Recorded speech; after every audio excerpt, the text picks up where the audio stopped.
వర్గాలు, మైనారిటీలు అందరి కోసం పోరాడారు. నేను జీవితాంతం చేసినవి, చెప్పినవి, రాసినవి వదిలేసి నా మరణానికి ముందు చేసిన 2 పనులనే.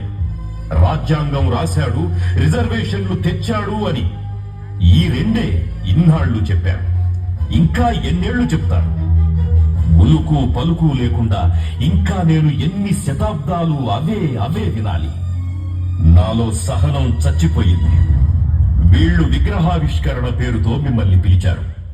ఇక్కడ జరగాల్సింది విగ్రహావిష్కరణ కాదు, నన్ను నేనే పశువులు, శాస్త్రాలు, ధర్మాలు దేవుడు చెప్పాడంటూ హీనమైన పనులన్నీ పంచముల పరమంటూ వేల సంవత్సరాల ఆధిపత్యాన్ని బద్దలు కొడదాం.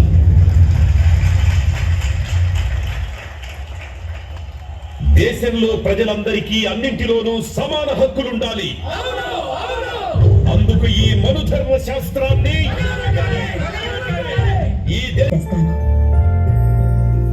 కోర్టు దగ్గర అల్లరి చూసి చాలా భయపడ్డాం. అంబేద్కర్ మూకుమ్మడిగా తోసుకురావడం, రాళ్ళు విసరడం, తోపులాట, తొక్కిసలాట. అబ్బబ్బా, ఈ రాజకీయ నాయకులు ఎంతకు దిగించారు.